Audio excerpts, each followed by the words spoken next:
Hey, good evening, everyone. Excuse me. Wow, it is good to see you all again. Here we are. This is week 6, I think, of season 2 of Worship Leader Conversations. And my guest tonight is Callum Clayton, who is worship pastor at Gateway Christian Centre up in Birmingham. I met Callum, I think, probably just over a year ago when I was up in Birmingham for work, and we caught up after the meeting and spent a meal together, having a great chat, catching up and getting to know each other. Callum's a really great guy. Oh, I can't say it, can I? Hey, it's Hilda!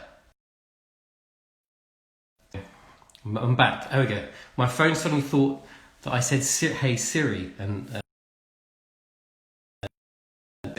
okay, I'm not going to say those two words together again.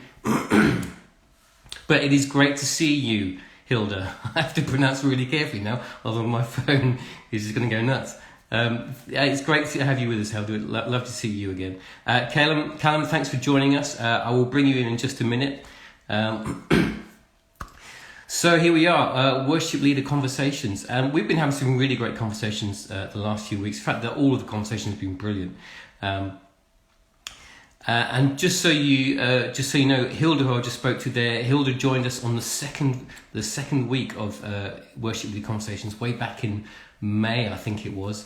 Had a great conversation with Hilda. You can catch up with that conversation on IGTV, on my IGTV, also on YouTube. If you go to youtube.com/MattLockwood73, there's a link in my Instagram bio. Just click on there and you'll be able to catch up on all of the Worship Leader Conversations. We've had some really great conversations, meeting people from all across this country and even a couple from the States as well. Really good. Definitely worth catching up on. So last week, I was chatting to Phil Shemanan, who is a worship pastor over in Jersey. And towards the end of our conversation, he recommended a couple of books. Now, one of the books that he recommended was a book called The Naked Gospel, which he hadn't started, but I've got a copy of it here. Because when he was talking about it, he was saying he was just about to start reading it, and he was looking for some people to read along with him. So I got my copy, and I'm gonna do that with Phil. But if anyone is interested in kind of doing like some kind of Zoom book club or something like that, I guess it's done. I've never actually done anything like that myself, but it sounds like it could be fun. But if you're interested in joining a Zoom book club to read through the Naked Gospel, let me just give you the outline of what this book is about. It's written by a guy called Dr. Andrew Farley. I've never heard of him. I have no idea what this book is like. But the write-up, it says basically, Jesus plus nothing, 100% natural, no additives. It's the truth you may never hear in church. The Naked Gospel is a chapter-by-chapter assault on the churchy jargon and double talk of our day. It puts forth a message that is simple but life-changing. With a fresh take on scripture and an unapologetic style, the Naked Gospel will challenge you to re-examine everything you thought you already knew. Sounds very interesting. So if you want to get involved in a Zoom book club, get yourself a copy of that and read along with us, and we can kind of catch up every now and again after we've done a chapter or so and just chat about it and talk about some of the things that have come up in that chapter. If you're interested, get in touch with me. It sounds like it could be a fun thing to do. And if we do this book, then we can move on to another book maybe, I don't know. But anyway, here's an idea. I'm throwing it out there. Get in contact with me if you're interested in doing that. All right. So just to let you know, next week I'll be doing another conversation, and then the week after that it's half term. So I'm going to have a break over half term, and then we'll be back in the beginning of November. Hi Mum, thanks for joining me. All right, so okay, let's get Callum in, shall we? And we'll have a chat with Callum and find all about his journey as a worshiper. Don't forget, if you want to ask questions, whether it's talking to Callum live or later, please do drop your comments in and I'll ask Callum. Now, here we go. Are you ready, Callum? We are waiting for you. Here he is. Hey Matt, how are you? I'm very well, thanks. Good to see you, Callum. You too. How you doing? To be here. Slow connection there with Callum. Oh, there you go. Yeah, that's better. Now I can see you moving, which is a good sign. Can you hear me? I can hear you. Yes, that's There we go. fantastic. So how are you doing, your friend? Doing really well, thank you. Had Yeah. such a good week. How about yourself? Yes, I'm doing really well. I had a very busy couple of weeks. We've been doing live streaming for our diocese, so ordinations and stuff. So, been traveling around the diocese, live streaming at different churches. It's been really good fun. Oh, But that sounds exciting. yeah, it's good fun. I really enjoy it. So it's nice to catch up with you. It's been just over a year since we last met, hasn't it? Up Hmm. in Birmingham. So thank you for joining me here on Worship Leader Conversations. The idea is that we delve into your life and your journey as a worship leader and as a worship team leader, and find out about the journey that you've made, some of the choices that you've made, where they've led you to, some of the successes that you've had, some of the things that have gone wrong, the failures and the obstacles that you've had. But really, the aim is to learn from you, Callum, and share your journey with other worship leaders. So why don't you start by telling me a bit about yourself, about your church, about your worship team, and how you ended up being the worship pastor at Gateway Christian Centre.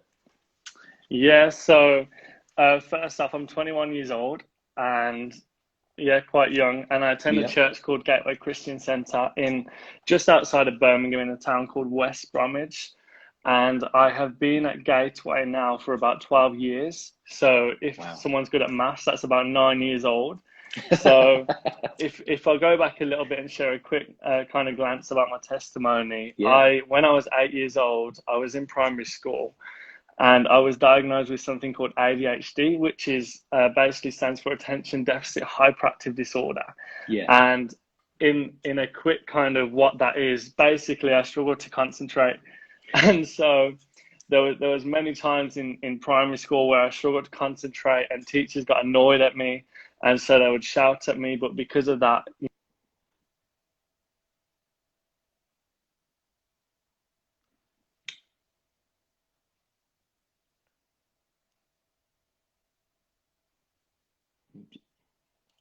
You're back.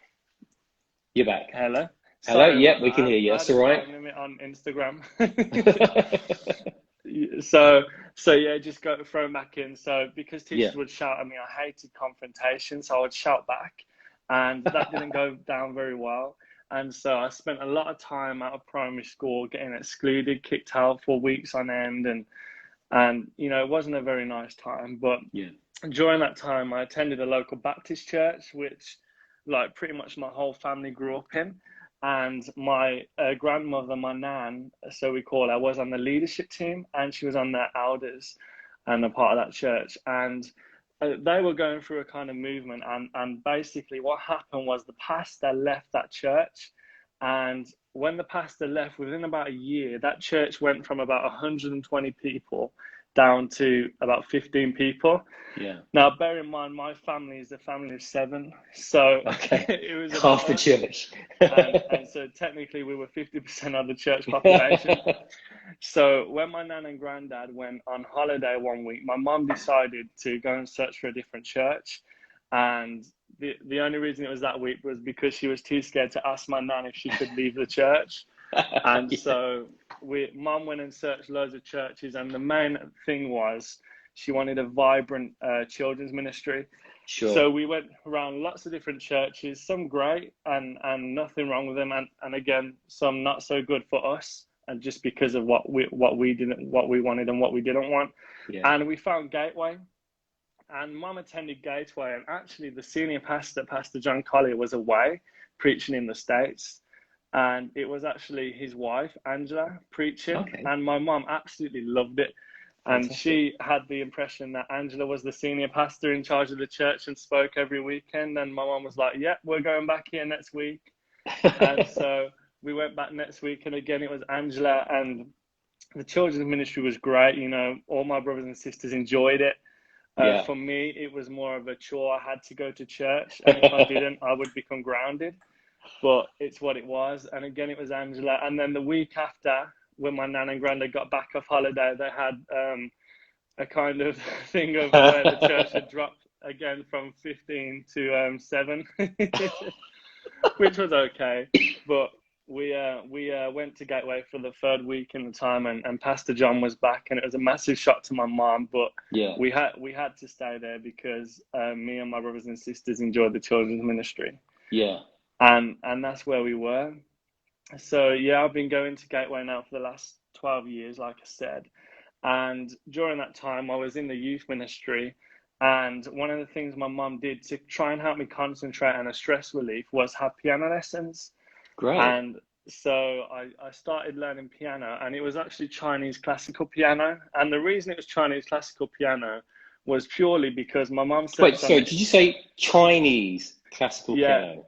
Exactly. Yeah. Okay, yeah, right, carry on. So I just want to clarify. So I'll explain it a second in a minute. But essentially what happened was my mum searched on the internet piano lessons or something along those lines. And this lady who was Chinese was the cheapest one. So okay. That's where I went. So, I mean, it was about £10 an hour, which was a great deal, absolute bargain. And essentially she showed us this Chinese music, and again, like the music notes were all the same, obviously in English, but I had to kind of read Chinese music, which were the lyrics. So it was a very interesting time, and I absolutely hated it with a passion. But you know, my mum was like, "You're going, and that's it." Yeah. But So yeah, going back, I was in youth ministry, and our youth pastor turned around to my mom and said, "Well, why doesn't Callum join the youth worship team?"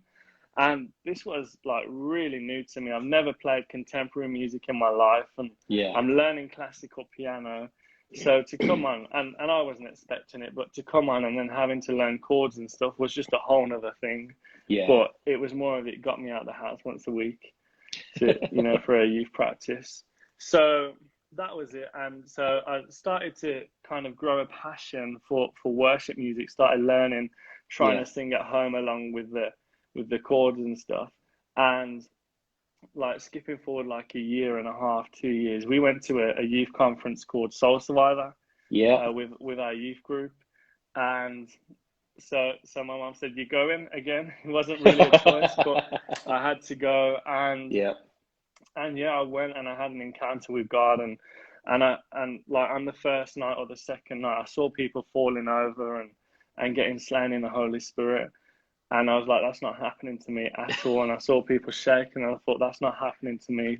People speaking in this weird language, which, you know, now I understand as tongues. Yeah. It's like, this is not happening. And on the third night, I think I got prayed for, and I just went like flat straight to the floor. Straight out. And I had an encounter with God, and God showed me this stadium. And it was this stadium of thousands of people, and it kind of, you know, them cameras that kind of go across the crowd kind of shot. And it was one of them, and it went to the stage, and I was leading worship, and it wasn't for my glory, but I saw congregational members having an encounter with God. And ever since then, I've just had a passion for the presence of God and for people to encounter him through my worship. Yeah. So that's it in the short. I could go on for a lot longer, but that's it. So. Fantastic. And so what is Gateway Christian Centre like, and what's your worship team like? Yeah, so Gateway's been going on now. I'm going to estimate now, and it's around this, but without going on the website, I can't remember properly, but around 15 to 16 years. Yeah. And Pastor John had a vision when he was 6 years old of like, you know, again, kind of a similar vision of the presence of God and God, you know, doing something in the UK. Yeah. And when, I can't remember the actual age, but, you know, just a quick story. John like felt like the Lord said to him, "I'm going to do something in Birmingham. Do you want to be a part of it?" And it was more of a question more than anything. And, you know, he turned around and said, "Yes, I'm going." So he left sunny Florida and came all the way to West Bromwich to Florida to West Bromwich. Wow, that is commitment to the cause. Of course, yeah. And so Gateway now has been going around 15, 16 years. We started off in a school, local school, just hiring a school every Sunday morning, and we had about 30 people. And it was purely just people coming together who weren't perfect, who could just chase after the presence of God with everything they had.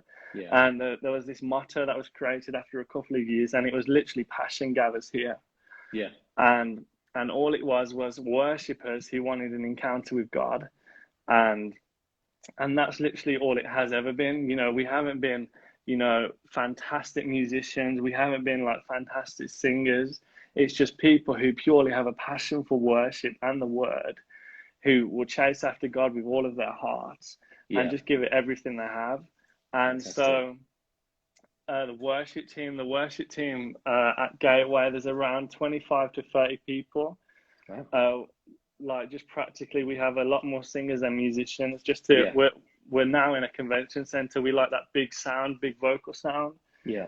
And one of the sayings we have is presence over production. Now, both are really important, but we want to pursue the presence of God over, you know, the fantastic sound or the fantastic tracks or the backing tracks. So we love both, like 100%, but the main emphasis is the presence of God. Yeah. And I kind of put it into this example. If I'm like, for example, playing to a backing track or a click track or something, and we're doing this song, but I feel the Holy Spirit going somewhere else or another worship leader, that's what we're pursuing. Yeah. Because I'd rather chase after God than chase over the end of the backing track. Does that make sense? Yeah, absolutely. Yeah. And that's all it ever has been. Yeah. And I think, you know, Rodney Howard-Browne, his son is a pastor of a church, and he's also a worship leader. And he's always said, you know, in my church, I'm not the best worship leader. I'm not the best preacher. There's other people who are way better than me, who play way better than me, who preach way better than me. Yeah. But it's a call from God, and I'm called by God to do it. And I resonate with that so much in my spirit, because I'm not the best singer in the world, and I'm not the best musician, but God, you've called me to do something, and I'm chasing after you. Yeah. And that's it. That's really good. That's really good. We've been joined by Tim Hitchin, who is another worship leader in Birmingham. We spoke to Tim just before summer, actually. He's throwing in a couple of comments. First of all, he wants to know: are you Roland or Nord? So Tim Hitchens is a good friend of mine, and we always have a debate. He loves Roland. He loves all these fancy synth pianos, and I've always said no. It's all about Nord. And you know the song, Lord, I give you my heart. It's always, Nord, I give you my heart. I give you my soul. I live for you alone. So Tim, it's Nord all the way. It's good. Tim's a great guy, isn't he? Great sense of humor. All right, so tell me, what have been, and maybe you could kind of talk about this from your perspective as a 21-year-old. That's quite young to be leading a team. What obstacles have you faced as a team leader, and how have you overcome them? Yeah, well, that's a good question, and when I heard that question, it was something that something just comes straight away to me. And I remember when I was about 18, 19 years old, and I was leading worship on a Sunday morning, and I had my worship team, and it was one of my first times leading worship, second times leading worship. And, you know, I've got this team of 8 to 10 people on stage at one time, and I'm 18, 19 years old, and I have this creative idea. But when you say, to the 20-year plus experienced drummer, let's do it like this, that's quite hard. Yeah. And for them in that position, it's quite hard to overcome and take. So, you know, I had lots of frustrations as a worship leader at that young age. And like part of it was, you know, I had to keep my heart pure and stuff. But, you know, I would want to do something one way. And just because of these experienced musicians wanting to do it another way, and just because they've done it for so long, and there's nothing wrong with that. But it's just because of the young age. And I remember having a conversation with one of my pastors, and I said, I'm just so frustrated with, you know, what's going on. They just won't listen to me. And, you know, I remember they said something that I will never forget. And it said, they said, if you serve your team, you'll win them over easy. Yeah. And so one of the things I suggested, which I did, was, we had our practices on Thursday evenings, and I got there about half an hour, 45 minutes early. And Yeah. I ran all the cables out for them and set the fallbacks up and ran the mics, checked the batteries. And they were like, oh, the batteries have been checked, all the leads, the leads are out. And I'll never forget that, because they were so appreciative, if that's a word. Yes. For what I did, and just doing things like that, like making them a drink and stuff like that would, just set their heart right for that meeting. And then it comes to a thing of, if, I turn around to that 20-year plus experienced drummer and I say, well, mate, can we try it like this? They will. Yeah. And the more open and to it's it. it's such a simple thing. Yeah. But it works. Yeah. Which is amazing. Really good. So. And so how long have you actually been like leading your worship team? So the team itself. Leading worship, or like, the team itself and stuff like that. Not very long. Very long. Just over a year. Yeah. And it's something very new, and it brings its challenges. Luckily, our senior pastor is a worship leader.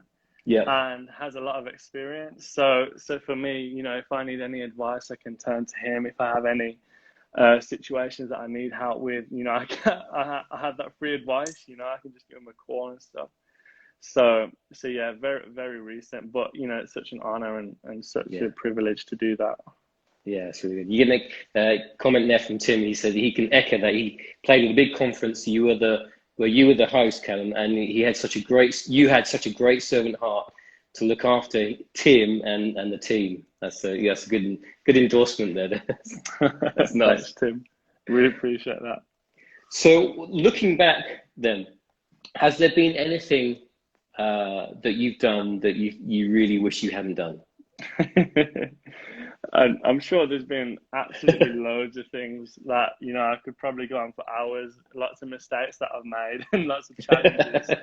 But, one that springs back to mind is we were actually holding a conference, and it wasn't that long ago, to be honest. It was maybe, and I might be wrong, 2.5 years ago, maybe a bit longer. And it was a conference called Legacy. And we had an evangelist come over from America. His name's Nathan Morris. And, that's his annual conference that he holds in the UK and the States. And he's this big evangelist, but that doesn't matter. Let's move that out of the way. Anyway, I was leading worship for one of the sessions. And previously, before that, when we were starting rehearsals a couple of months before, I heard this intro by Israel Houghton. And it was "You Are Good," and it sounded absolutely fantastic. And to this day, it's like, wow, you just can't get better than that. Yeah. And I was just so like, I'm gonna do that. I'm gonna do it. And so, we started doing rehearsals, and I said to the worship team, "This is what we are doing for the intro." And we practiced, and we managed to nail it, I have to say. And that's impressive.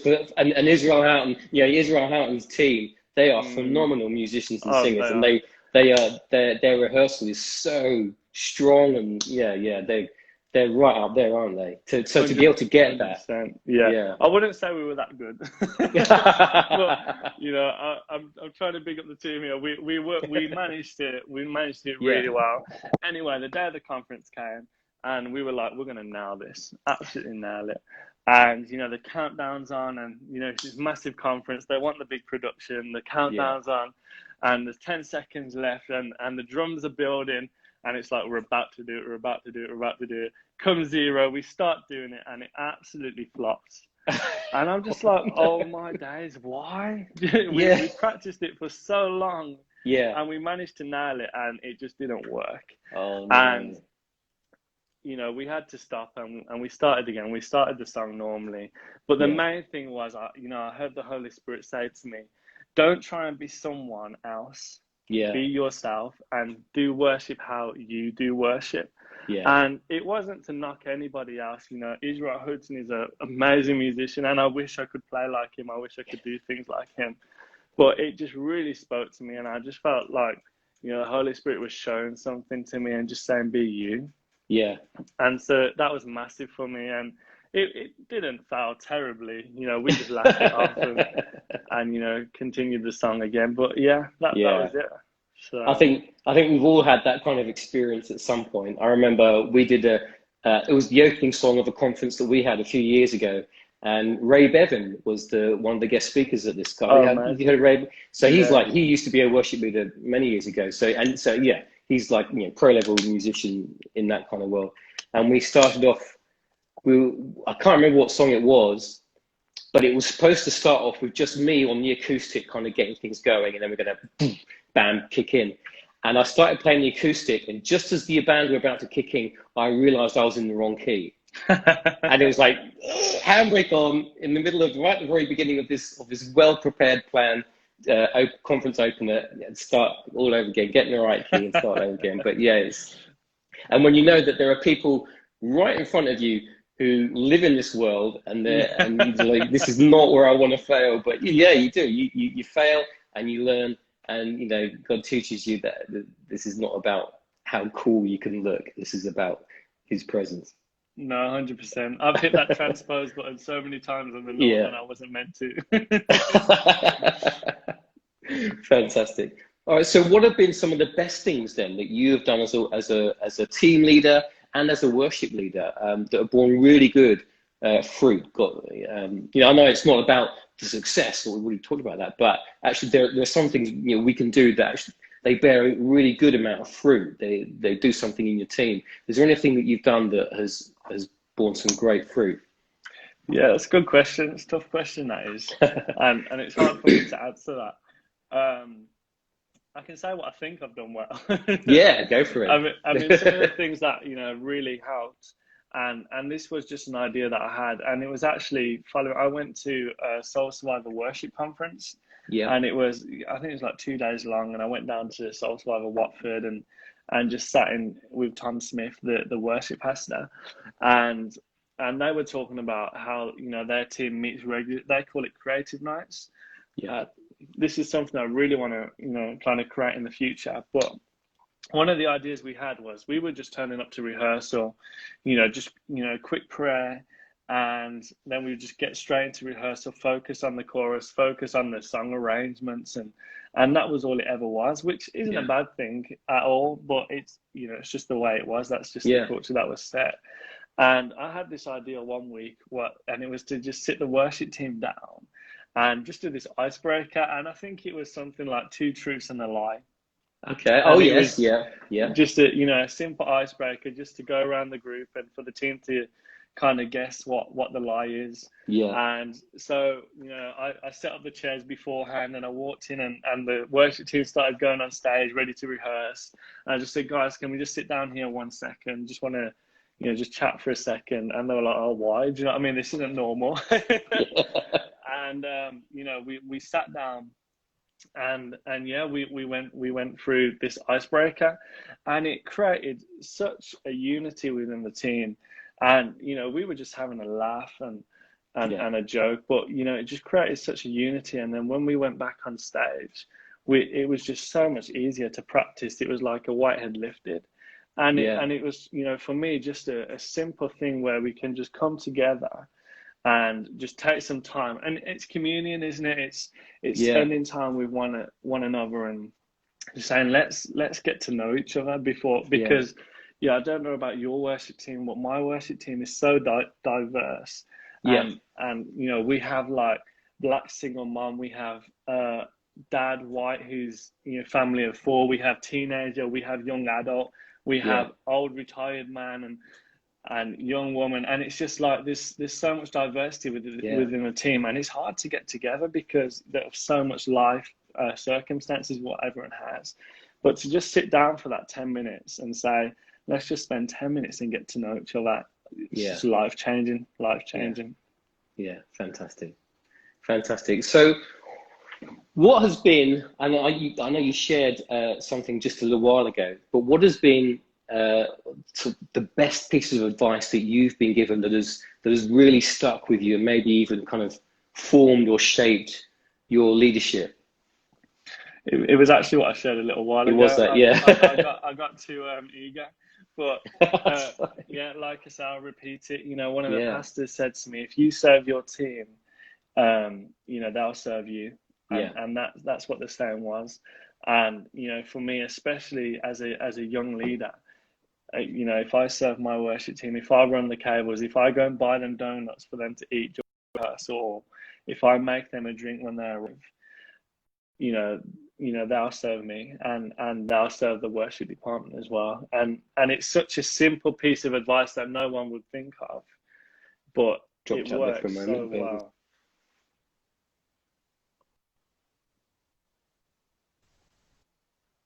Are you back? Yeah, Hello? can you hear me? Yeah, we can hear you now. There we go. I think we're Did you hear what I now. said? No, we just lost it. Oh, right. Yeah, You have to remember like what you said now. Sorry. I forgot what I said now. No, all it was is if you serve the team, they'll serve you. And so if you can buy the donuts and for them to eat, if you can make the drinks, you know, it becomes so much easier. And it's such a simple piece of advice that nobody would really think of, but it works. And it really does. And that would be the best. If someone said to me, I'm really struggling with my team, they don't listen to me, or it just isn't working, I would say serve them, you know, in whatever capacity, you know, buy them a coffee, you know, take them out for lunch, and it works. Yeah, that's really good. That's really good. So what are you guys doing at the moment during this whole lockdown period? Are you able to have any in-person meetings, or are you doing everything online? It's a good question. So obviously, you know, the world went into a pandemic a couple of months ago. And, you know, thank God, a couple of weeks before lockdown, we actually started to live stream. Right. Okay. Wow. Yeah. 2 weeks before that. And so we had all of the cameras, we had all the equipment, and we were literally just going as we could, and trying everything, trying different things. And so we had the equipment and went into lockdown. And so we had a guy on our team called Rory Kyle, who headed up the live streaming team. And, you know, he did everything. He did it professionally as well. And so we started live streaming. Obviously in lockdown, no one could meet. And so it was literally about 4 of us meeting together, having like someone just sing behind some keys or a guitar, and then just preaching a word. Very simple. And then Rory and Cindy actually left to go to Spain, and just got this opportunity to live there and work there, which was fantastic for them. But for us, that means that there's no one really with live streaming knowledge. So that actually fell on me. Oh, okay. So, I spent about 2 weeks literally intense schooling of live streaming and learning the equipment that we had, learning like OBS, for example, and some of the camera equipment. And it was fun, but it wasn't really a passion. And then we started to, like within that, I had to then kind of, you know, create sound into worship and that kind of stuff. So right now, we're allowing 30 people in, because we're not actually meeting in the convention center right now because they've been told they can't open. So we're in a smaller building that can allow 30 people. But like, we're hoping on the 25th of October, we will go back to the convention center. And we will start hopefully holding services again. Obviously, socially, with all the distancing, and all those kind of things. Socially distancing, wearing masks and stuff. Obviously, it's a massive shame that people can't sing. But you know, that proves its difficulties. But you know, we can come together and worship God. We don't have to sing. It's a massive tool that helps us. But we don't have to sing to worship God. That's right. So fantastic. Well, thank you so much, Callum, for giving up your evening to chat with me. And it's been really great to kind of catch up with you again after a year or so since we last met. And it's really great to hear how you're coming on and growing. It's really encouraging to see that. I've got one more question just to throw at you, if that's all right. And that is, have you got any podcasts or books that you would recommend, particularly to a young worship leader, and, you know, someone who's just getting going? Yeah, 100%. And I've got two things, if that's okay. Yeah, And yeah, go for it. there's a church in Bradford called Life Church, Yeah. and I actually went to Bible college there. And Oh, wow. the principal of the college is Rich Martin, and he has a podcast on Apple Podcasts, and it might be on Android. I don't know what Android uses, to be Yeah. honest, but it's Yes. called Let's Build Church, and there's lots of things within that. But one of my favorite episodes is 20 keys to building volunteer teams in Yeah. your church, and that is a massive help. It like dips Yeah. into like communication. It's not specific for worship, Yeah. but how to serve volunteers, it's really good, because there's not many churches where you've got paid worship staff. Yeah, sure.